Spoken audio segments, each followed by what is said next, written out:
নমস্কার বন্ধুরা, আমার সাধারণ রান্নাঘরে আপনাদের সবাইকে সাদর আমন্ত্রণ। এবারে শুরু করছি আমি আমার রান্নাবান্না। আজকে আমি ছেলের হাতের মোগলাই পরোটা নিয়ে হাজির হয়েছি, আর সঙ্গে আলুর তরকারি তৈরি করেছে। ও মোগলাই পরোটাটা তৈরি করবে, আমি ওকে শুধু একটু ময়দা মেখে সাহায্য করেছি, পুরোটা ওই করেছে। এবারে আসুন দেখি ও কিভাবে এটা তৈরি করছে। মোগলাইয়ের আলুর তরকারি বানাতে আমি নিয়ে নিয়েছি পেঁয়াজ, ধনেপাতা, টমেটো, গোটা জিরে, কাঁচা লঙ্কা, অল্প পরিমাণে আদা ও রসুন। আর এখানে আমি আলু কেটে নিয়েছি। এছাড়া লাগবে চিনি, নুন, গরম মশলা, হলুদ, লঙ্কা গুঁড়ো। আলুটা আমরা এয়ার ফ্রায়ারে ভেজে নেব একটু। আপনারা চাইলে এয়ার ফ্রায়ারেও করতে পারেন বা গ্যাসেও ভেজে নিতে পারেন। এয়ার ফ্রায়ারে আমি এটা করবো, আর তার সাথে সাথে আমি মশলাটার জন্য বসিয়ে দেবো গ্যাসে। কড়াই আমার গরম হয়ে গেছে। আমি আলুর তরকারিটা সাদা তেলেই করবো, তো আমি অল্প পরিমাণে একটু তেল দিয়ে দেবো। আমি যে জিরেটা নিয়েছিলাম কিছুটা আমি বেটে দিয়েছি, আর কিছুটা আমি ফোড়নে দিচ্ছি। জিরেটা আমার ভাজা হয়ে গেছে, এবার আমি পেঁয়াজগুলো দিয়ে দেবো। পেঁয়াজ ভাজার সময় আমি অল্প একটু নুন দিয়ে দেবো, যাতে পেঁয়াজটা ভালো মতো গলে যায়।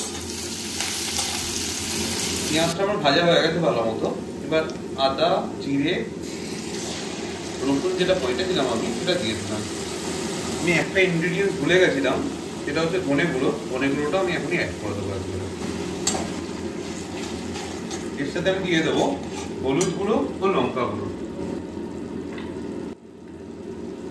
এটা কিন্তু কাশ্মীরি লঙ্কা গুঁড়ো, ঝাল লঙ্কা গুঁড়ো নয়, জাস্ট কালারের জন্য একটুখানি দেবো। এবার মশলাটা ভালো করে কষিয়ে নেবো, তারপরে আলুটা অ্যাড করে দেবো। মশলাটা আমার মোটামুটি ভাজা হয়ে গেছে, এবার আমি টমেটোগুলো দিয়ে দেবো। খানিকক্ষণ এটাকে ঢেকে ঢেকে করবো, যাতে টমেটোগুলো পুরো সেদ্ধ হয়ে যায়। মশলাটা আমার অনেকটাই কষানো হয়ে গেছে, জল শুকিয়ে এসছে। এবার আমি একটু ঢেকে দেবো, যাতে তেলটা ছাড়া ছাড়া হয়ে যায়। গ্যাসটা আমি কমিয়ে দেবো। মশলাটা আমার কষানো হয়ে গেছে, এদিকে আমার আলুগুলো এয়ার ফ্রায়ারে হয়ে গেছে।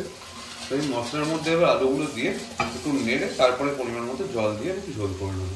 মোগলাই আলুর দম একটু শুকনো শুকনোই হয়, খুব ঝোল হয় না। তো আপনাদের দেখাচ্ছি কিরকম হয়। আলুটা আমার কষানো হয়ে গেছে মশলা দিয়ে। আমি এর মধ্যে অল্প একটু গরম মশলা দিয়ে দেবো, আর দিয়ে দেবো গরম জল। তরকারিতে আমরা গরম জলই দিই সাধারণত, ঠান্ডা জল দেওয়ার থেকে গরম জল দেওয়াটাই ভালো। খুব বেশি জল আমি দেবো না, আগেই বলেছি গাঢ় বানাতে হবে।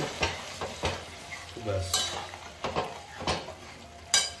আমি কিন্তু নুন এখনো অবধি বা চিনি আলাদা করে এখনো অবধি কিছু দিইনি। পেঁয়াজ ভাজার সময় অল্প একটু নুন দিয়েছিলাম, আলুটা যখন ভেজেছি তখন আমি নুন দিয়েছি। এখনই আমি দিয়ে দেবো অল্প একটু ধনে পাতা, এটা আপনাদের শুরুতে দেখিয়েছি, হাত দিয়ে এমনি কুচো করে নেব।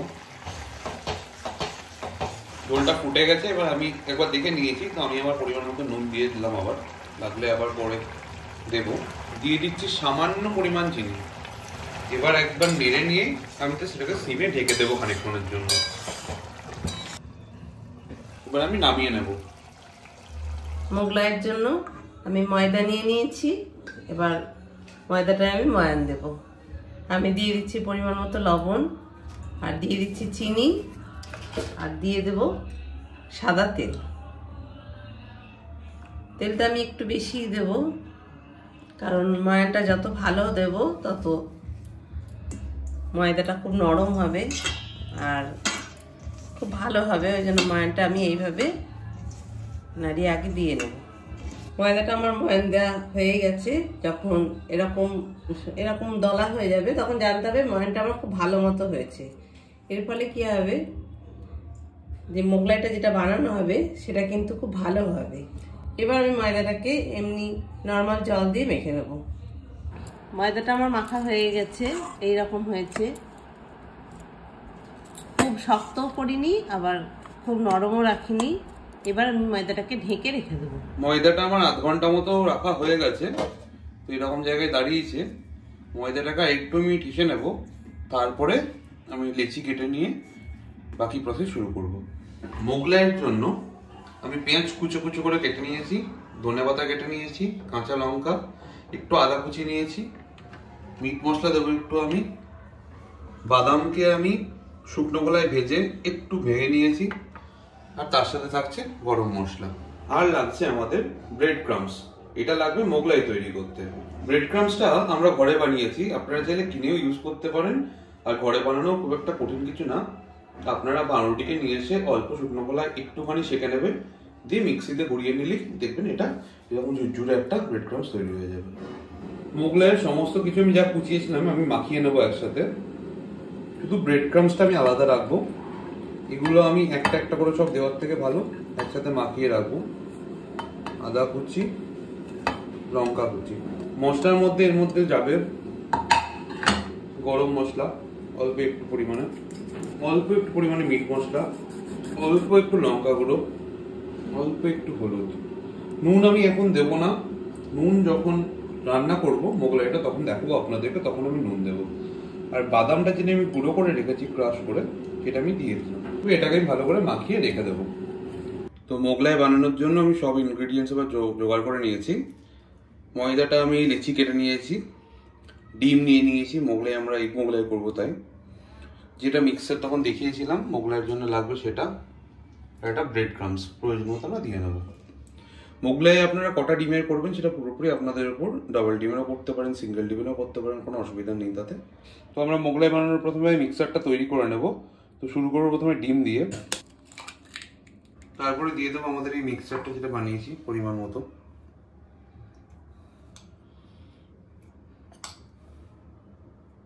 দিয়ে দেবো ব্রেড ক্রামস। পুরোটাই ডিপেন্ড করছে আপনাদের কতটা সাইজ হচ্ছে মোগলাইয়ের পরোটার সেটার উপর। আর দিয়ে দেবো নুন। এটা কিন্তু আমি বানালাম একটা মোগলাইয়ের জন্য, যতবার আমি মোগলাই মানে পরোটা করবো প্রতিটা মোগলাইয়ের জন্য কিন্তু এরকম একবার করে আমি বানিয়ে নেবো। একসাথে আমি বানাচ্ছি না, একবার করে বানিয়ে নেবো। আর একটা ডিম আমি দিলাম। মিক্সারটা আমার মোটামুটি রেডি হয়ে গেছে, এবার আমি পরোটাটা করে নেবো। আমি অল্প একটু তেল দিয়ে এখানটায় করবো, সেই জায়গাটা একটু তেল বুলিয়ে নেবো অল্প করে, একদমই অল্প, বেশি না। দিয়ে আমি মোগলাইটা পাতলা করে, যতটা পাতলা সম্ভব ততটা পাতলা করে আমি এটা বেলে নেব। আমার পরোটাটা বেলা হয়ে গেছে, পাতলা করে বেলে নিয়েছি আমি একদম। এবার আমি মশলাটা যেটা দেখিয়েছি ওটা দিয়ে দেবো এর মধ্যে। মশলাটা এবার আমি দিয়ে দেবো।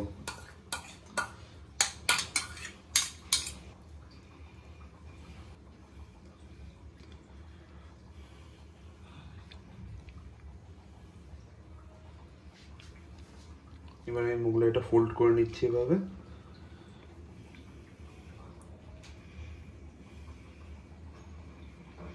একটা জিনিস খেয়াল করবেন, যখন আপনারা মোগলাই দেবেন এই দিকটা যেন নিচের দিকে থাকে, কারণ এখানটা মোটা থাকে, জয়েন্ট থাকে বলে।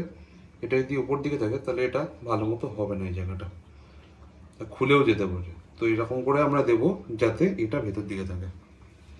আমি একটা শ্যালো প্যানে তেল নিয়ে নিয়েছি। তেলটা আমি একদম সিমে গরম করেছি। মোগলাই খুব আস্তে আস্তে হয়, একদম হাই হিটে হয় না। তো তেলটা আমার একদম কমানো আছে গ্যাসটা। তেলটা হিট হয়েছে আমি দেবো এবং সময় নিয়ে আস্তে আস্তে ভাজবো। মোগলাইটা প্যানে দিয়ে দিচ্ছি আমি।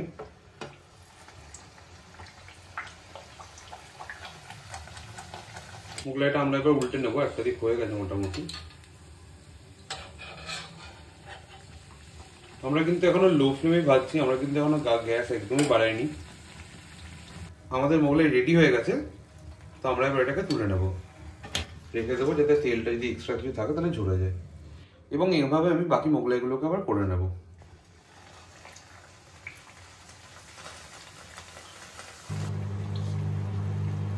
মোগলাইটা আমাদের হয়ে গেছে, এবার আমরা মোগলাইটা তুলে নেব। তো আশা করছি আপনাদের মোগলাই রেসিপিটা ভালো লেগেছে। ভালো লাগলে অবশ্যই মাকে জানাবেন কমেন্টে, আমি মায়ের কাছ থেকে জেনে নেবো কেমন লেগেছে। ধন্যবাদ।